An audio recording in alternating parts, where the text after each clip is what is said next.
Bismillahirrahmanirrahim. Jangan lupa subscribe ya. Alhamdulillahi Rabbil Alamin. Wa ashhadu an la ilaha illallah wahdahu la sharika lah waliyus salihin. Wa ashhadu anna sayyidana wa nabiyyana Muhammadan abduhu wa rasuluhu as-sadiqul amin. Allahumma salli wa sallim wa barik ala sayyidina Muhammad وعلى آله وصحبه ومن تبعهم بإحسان إلى يوم الدين. اللهم علمنا ما ينفعنا وانفعنا بما علمتنا وزدنا علما وتقى.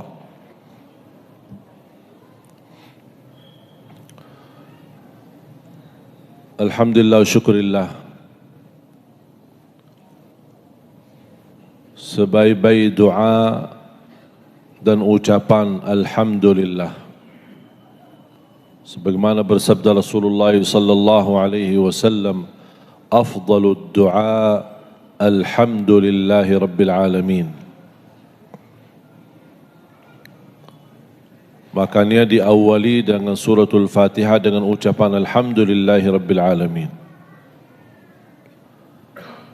Kata alhamdulillah dalam keadaan senang maupun susah, sehat maupun sakit, bahagia maupun sedih, mampu mengucapkan alhamdulillah. Saat senang barangkali mudah mengucapkan alhamdulillah, tapi saat kesulitan itu yang sulit mengucapkan alhamdulillah. Apalagi saat diuji oleh Allah Subhanahu wa taala. Makanya biasakan diri mengucapkan alhamdulillah dalam keadaan apa saja. Karena ini termasuk perkataan yang indah.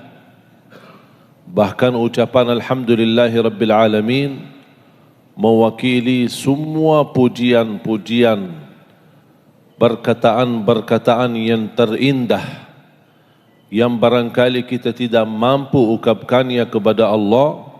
Ada satu kata mewakili semua pujian, alhamdulillahi rabbil alamin. Segala puji bagi Allah Subhanahu wa taala.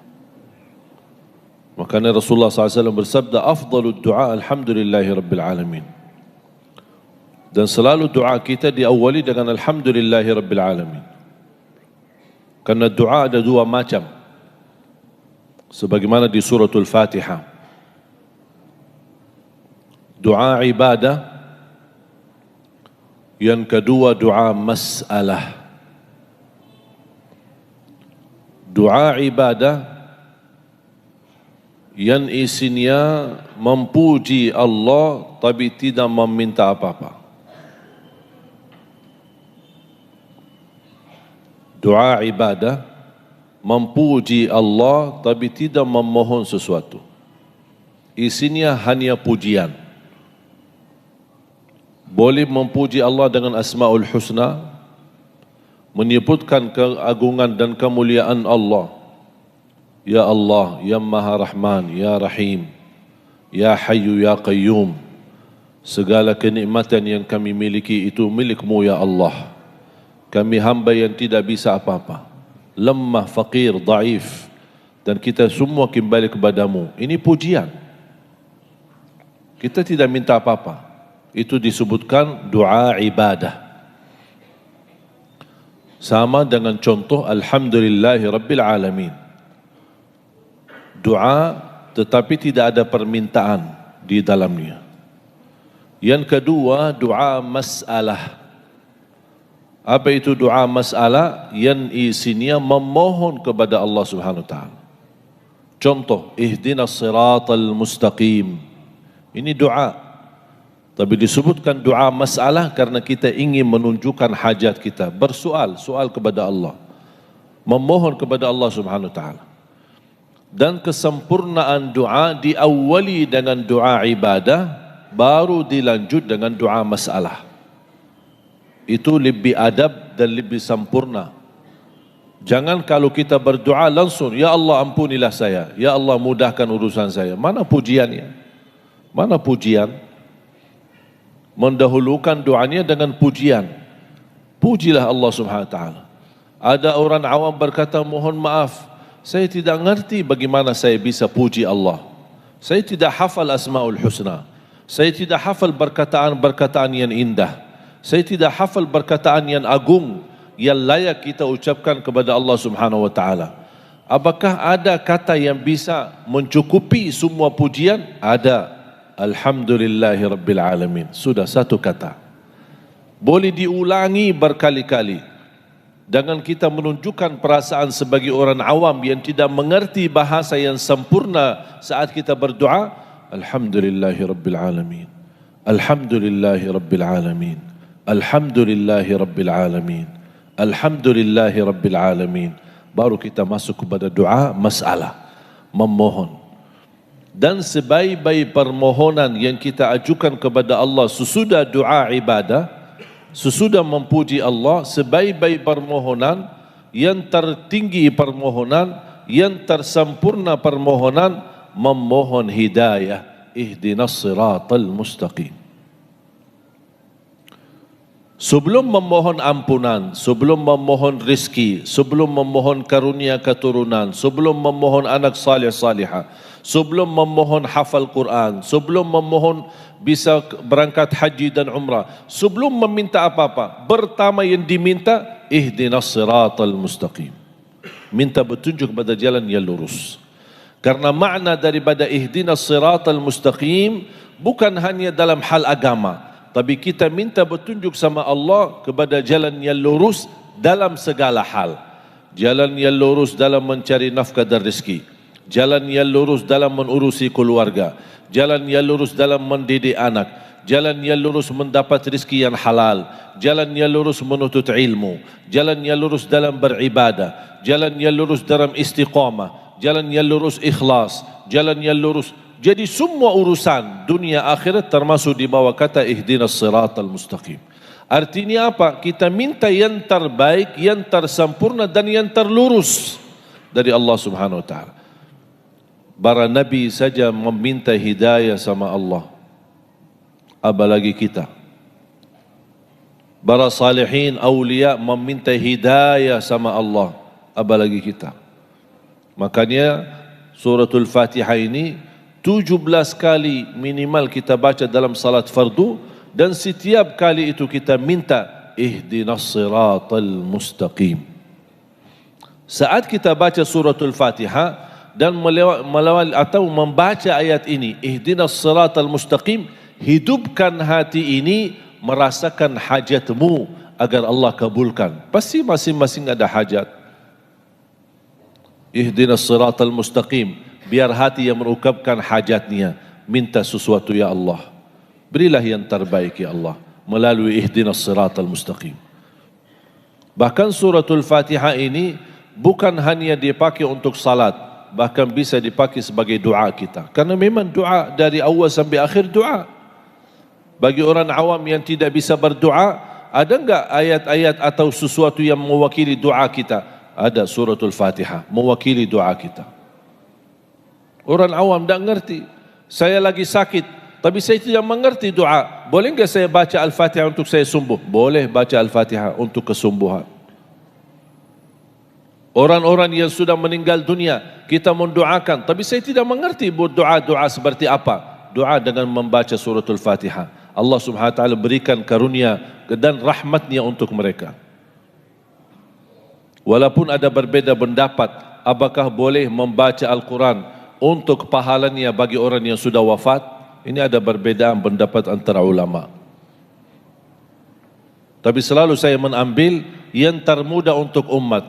Yang termudah ketika anda baca Al-Quran, begitu selesai bacaannya, anda doa, ya Allah aku titipkan pahala bacaanku untuk orang tua saya. Sudah selesai. Karena tidak ada perbedaan soal doa bermanfaat untuk orang yang sudah meninggal. Tidak ada perbedaan.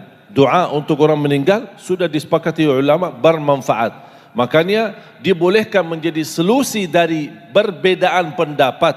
Masalah baca Al-Quran untuk orang wafat, boleh kita di akhir ayat yang kita baca, ya Allah aku titipkan pahala bacaanku untuk kedua orang tuaku. Itu kan doa. Aku titipkan pahala puasaku untuk kedua orang tuaku.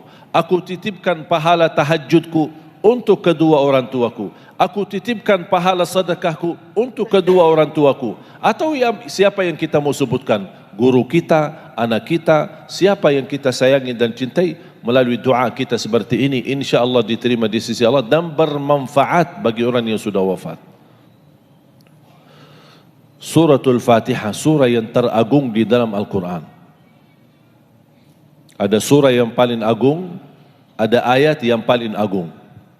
Surah yang paling agung suratul Fatihah. Ayat yang paling agung ayatul kursi. Suratul Fatihah 7 ayat. Bismillahirrahmanirrahim ayat 1. Makanya yang pendapat Bismillah itu ayat pertama, makanya mereka mengharuskan untuk dijahar. Jahar Bismillahirrahmanirrahim. Ada pendapat tidak Bismillahirrahmanirrahim ayat 1. Tapi ayat 1 adalah Alhamdulillahirrabbilalamin. Berbeda pendapat. Ini ada, ini boleh. Adanya berbeda pendapat itu wajar Bapak Ibu. Tapi yang tidak sehat bermusuhan gara-gara perbedaan. Ini yang tidak boleh. Saya suka netral. Masuk masjid diminta jadi imam. Saya suka tanya, masjid ini biasa jahar? Ya, kami biasa jahar bismillah. Saya keraskan bismillah. Oh maaf, kami tidak biasa jahar bismillah. Ya, saya tidak jahar bismillah.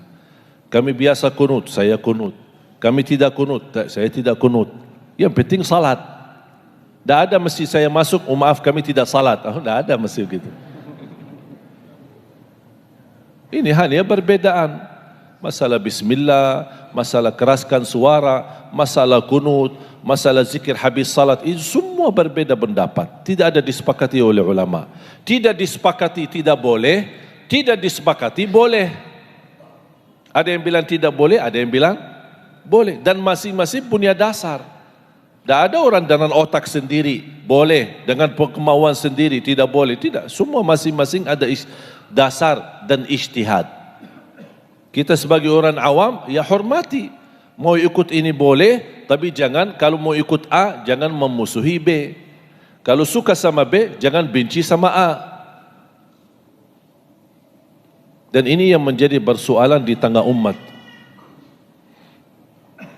Anda boleh menyampaikan pendapatmu, tapi anda tidak boleh menyalahkan orang lain. Itu bukan hakmu. Yang boleh berkata kita sesat atau benar Allah Subhanahu wa taala, bukan kita yang hukum orang. Oh saya yang benar, maaf kalian sesat. Tahu enggak arti kata sesat? Berarti kalau dihukum seorang dia sesat, berarti dia masuk neraka. Dan tidak hak kita untuk menentukan siapa yang ahli neraka dan siapa yang ahli surga. Itu hak Allah Subhanahu wa taala. Tapi dengan cara baik sangka, bukan buruk sangka, ketika kita melihat ada seseorang yang berbeda dengan pemahaman kita, jangan suuzzan. Tapi kita berkata, oh barangkali saya masih awam, belum tahu ilmunya. Udah selesai masalah. Ribut kita setiap ada sesuatu pasti ribut. Masuk Ramadan, ribut isbat. Tarawih kita ribut, 23 atau 11. Salat subuh kita ribut, baki kunut atau tidak baki kunut. Ribut bismillah, ribut habis salat zikir atau tidak. Sampai ribut kita salaman, mau salaman, apaan ini, udah ada contoh ini. Sering itu aja ribut. Selalu ada masalah.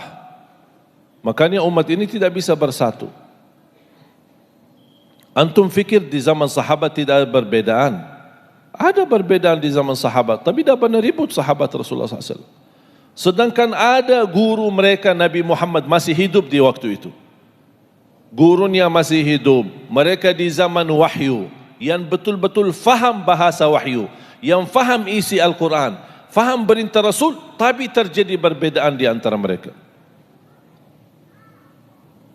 Ijtihad. Dan Rasulullah SAW tidak pernah menyalahkan salah satu di antara mereka. Selama dia ijtihad, dia tidak disalahkan. Bahkan Rasulullah SAW bersabda, kalau dia ijtihad dan benar, dia dapat 2 pahala.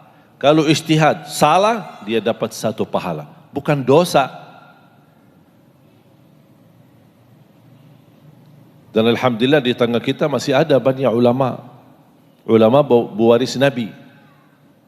Dan jangan harap ada satu saat seluruh ulama umat Islam bersatu dengan satu pandangan dan satu fahaman.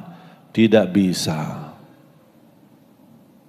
Kenapa tidak bisa? Karena itu melawan sunnatullah. Sunnatullah harus ada perbedaan.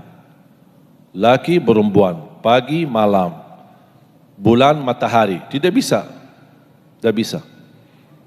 Tapi dengan adanya perbedaan, bisa enggak kita bersatu? Bisa bersatu. Pertanyaan saya, ada perbedaan antara Imam Maliki sama Syafi'i tidak? Ada? Imam Syafi'i murid Imam Maliki? Muridnya kan? Bertahun-tahun Imam Syafi'i belajar sama Imam Maliki. Begitu selesai belajar, dia bikin mazhab sendiri. Pernah enggak antum baca di buku Imam Maliki atau dengar Imam Maliki berkata Imam Syafi'i sesat? Enggak pernah. Dan Imam Syafi'i pun menyampaikan pendapatnya, tidak pernah selama ini ternyata saya salah berguru. Tidak pernah ngomong begitu. Bisa jadi dalil yang sampai kepada Imam Maliki belum tentu sampai ke Imam Syafi'i. Bisa jadi dalil yang sampai ke Imam Syafi'i belum tentu sampai ke Imam Maliki. Ijtihad. Kira-kira sumber agama Imam Maliki apa? Quran? Betul? Imam Syafi'i sumber agamanya apa? Quran juga? Atau ada kitab lain? Sama. Ini Quran, ini Quran. Tapi kenapa bisa terjadi perbedaan? Bukan beda Quran, tapi beda memahami isi Al-Quran. Dan pemahaman itu yang tidak bisa dibersatukan. Tidak bisa. Apa yang saya sampaikan sekarang, saya yakin 100% tidak mungkin semua terima. Ada sebagian terima, ada sebagian, oh ini bisa diterima, masuk akal. Ini, oh maaf, saya tidak bisa terima. Ya beda pandangan, beda otak. Masa saya harus maksa semua harus sama dengan otak saya? Tidak bisa. Ada yang lebih besar ilmunya, ada yang lebih banyak belajar daripada saya, ada yang lebih banyak membaca buku daripada saya, punya pandangan yang lebih luas, punya pandangan yang lebih besar, punya pandangan yang berbeda, ada yang lebih senior, ada yang lebih tua, ada yang lebih pengalaman. Ini semua berpengaruh. Imam Syafi'i saja, jangankan beda sama Imam Maliki gurunya, dia punya 2 mazhab. Disebutkan mazhab yang lama sama mazhab baru. 2 mazhab Imam Syafi'i sendiri. 2 pendapat. Kenapa kok bisa punya 2 pendapat? Ketika dia hidup di Irak, kemudian pindah ke Mesir, beda lagi mazhabnya. Karena ternyata suasana dan kebiasaan di Irak beda sama di Mesir. Makanya beda. Dia itu menunjukkan apa? Bukan Imam Syafi'i tidak konsisten, justru Imam Syafi'i saking luas ilmunya, dia mampu menyesuaikan keadaan tertentu. Saya yakin kalau Imam Syafi'i masih ada dan datang ke Indonesia, ada mazhab yang ketiga yang bisa disesuaikan untuk orang Indonesia. Tidak bisa disamakan orang Arab sama Indonesia. Arab punya budaya, Indonesia punya budaya. Ada orang berkata, maaf Syekh, Islam itu kan satu. Mau di Arab, mau di Indonesia, Islam itu satu. Ya kami tahu Islam itu satu. Tapi memahami Islam itu bisa satu enggak? Enggak bisa. Enggak bisa. Terpengaruhi budaya juga. Saya kasih contoh sederhana. Perbedaan antara Arab sama Indonesia. Kalau kita di Indonesia menghormati ulama, ngapain? Kalau salaman sama ulama, salah satu tanda menghormati ulama apa? Cium tangan. Ini kan budaya Indonesia, kebiasaan. Kalau di Arab Saudi mana boleh? Tidak boleh. Bahkan ada yang terlalu ketat masalah ini. Tidak boleh sujud karena sujud hanya lillahi ta'ala, sujud karena Allah, bukan sujud untuk makhluk, dianggap syirik. Salaman sama guru saja, tidak boleh. Boleh saja salaman sama orang tua saya. Selain itu tidak boleh. Bahkan ada yang menganggap haram. Budaya. Tapi apa yang berlaku budaya di Arab, kalau hormati seorang ulama mau salaman, malah cium kepalanya. Kira-kira kalau kita ketemu kiai yang lebih senior dan tua, gimana? Apalagi dia tinggi, kita pendek, gimana caranya? Ayo coba deh, coba gimana? Megang kepalanya kan tidak sopan, betul kan? Kalau di Arab justru tanda kehormatan cium kepala. Megang kepala raja, tidak apa-apa, hormat. Raja tidak suka salaman sama disalam tangannya, dicium tangannya. Raja tidak suka. Bahkan pernah kemarin membuat pengumuman surat keputusan tidak boleh cium tangan raja, kecuali keluarga raja sendiri, keponakannya, saudaranya. Tapi kalau soal kepala tidak pernah ada larangan. Ya besok bisa jadi besok ada keputusan di Indonesia jangan menyentuh kepala kiai. Ya bisa saja. Kalau mau salaman, salaman tangan atau tidak usah. Ini kan beda budaya. Gara-gara beda budaya bisa menjadi beda hukum yang berlaku. Ini yang harus kita fahami. Tidak bisa dibersatukan masalah kebiasaan dan kebudayaan antara bangsa dan negara. Seperti Arab sama Indonesia.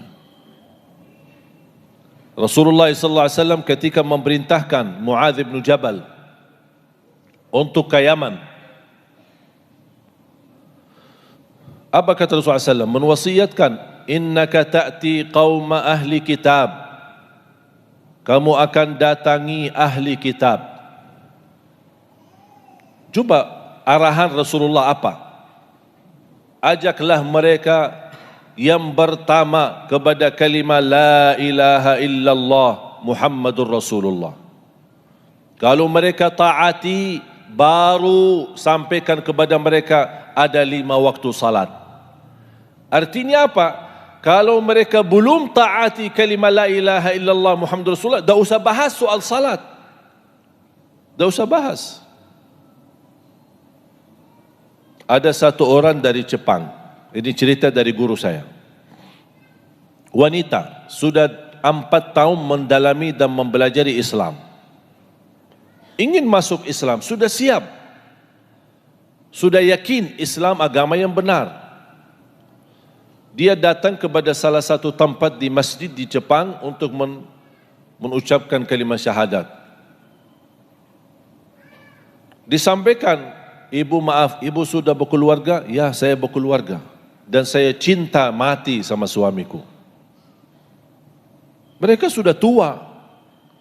Oh maaf bu, kalau mau masuk Islam harus cerai sama suaminya.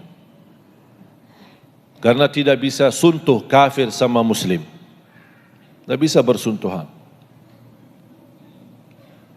Mundur ibu, tidak jadi. Berfikir lagi, oh harus saya fikir lagi ini. Mundur. Datang guru saya. Berkunjung ke Jepang dan di salah satu tempat. Dan dia bertemu dengan ibu. Ibu itu menangis. Saya sebenarnya sudah yakin Islam itu benar. Tapi saya tidak diterima Islamnya kecuali harus saya cerai sama suami saya. Disampaikan itu. Langsung guru saya marah. Dia bilang, bu, kalau mau ucapkan kalimat syahadat silakan. Urusan kamu sama suami itu urusan belakangan. Yang penting Islam dulu. Tak apa-apa kalau masih ada dosa besar. Tak apa-apa kalau masih ada minum keras. Tak apa-apa kalau masih zina. Tak apa-apa masih riba. Daripada kafir, masuk Islam dulu. Urusan itu nanti belakangan. Begitu dia ucapkan kalimat syahadat dan dia masih bergaul-gauli suaminya. Memang di dalam Islam tidak boleh orang wanita Islam, suaminya kafir, tidak boleh bersentuhan. Bahkan jatuhnya cerai, sudah pisah.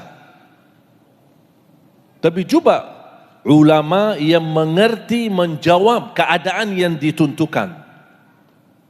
Daripada dia tidak masuk Islam sama sekali, masuk Islam, tak apa-apa, masih ada dosa besar. Mana yang lebih parah? Islam dengan dosa besar atau kafir dengan dosa kecil? Ada orang berkata, tak, lebih baik dia kafir aja. Auzubillah. Kau suruh kafir dulu. Ternyata subhanallah dengan kesabaran ibu, tidak sampai 6 bulan kemudian, suaminya pun tertarik kepada Islam dan suaminya masuk Islam. Kadang-kadang ulama menjawab pertanyaan membutuhkan hikmah.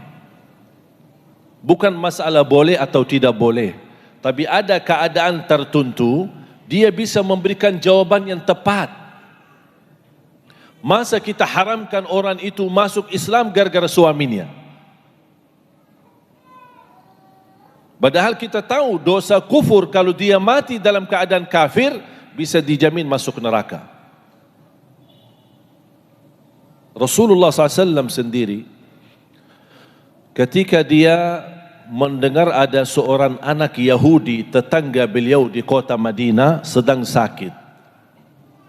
Sebelum anak Yahudi ini sakit, dia setiap hari suka buang sampah di depan pintu Rasul. Depan pintu rumahnya, suka buang sampah. Setiap pagi Rasul mau keluar ada sampah di depan rumahnya. Siapa yang buang? Itu tetangganya, orang Yahudi. Tapi Rasul sendiri tidak marah. Rasul mengangkat sampah itu dan membuang di tempatnya. Besok sama lagi ada sampah. Tiba-tiba satu hari Rasul keluar, tak ada sampah. Tumben tak ada sampah. Sahabat kasih tahu, ya Rasulullah, anak Yahudi yang suka buang sampah di depan rumahmu lagi sakit. Apa kata Rasulullah? Ayo kita silaturrahim. Tak ada bahasa, mana ini orang Yahudi, tak mau silaturrahim. Ini orang kafir, masuk neraka, saya tak mau silaturrahim. Rasulullah SAW silaturrahim. Datangi. Begitu lihat anak Yahudi sakit, Rasul tidak pernah menyakiti perasaannya. Ya sakit lo ya, rasain ya, selama ini buang sampah mulu. Bukan begitu cara Rasul. Di saat itu ketika Rasul kunjungi silaturrahim, diwahyukan oleh Allah, ini sakitnya sakratul maut, akan mati si anak Yahudi itu. Rasul sudah lupakan persoalannya bersama anak Yahudi. Rasul fokus cuma satu, bagaimana anak Yahudi bisa mengucapkan kalimat syahadat. Sampai Rasul berkata, ucapkan la ilaha illallah.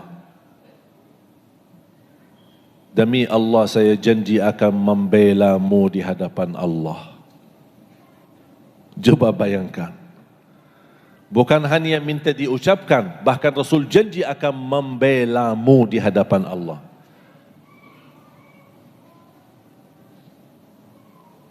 Anak Yahudi diam, hanya melihat ke bapaknya. Bapaknya seorang ulama Yahudi dan dia tahu kebenaran dakwah Nabi Muhammad. Dia tahu Nabi Muhammad adalah Nabi yang benar. Tapi kenapa orang Yahudi tidak mengikuti Nabi Muhammad? Walaupun buku-buku ilmu-ilmu mereka meyakinkan itu Nabi Muhammad Nabi yang benar akhir zaman. Karena mereka ingin datangnya Nabi yang terakhir dari kalangan Yahudi.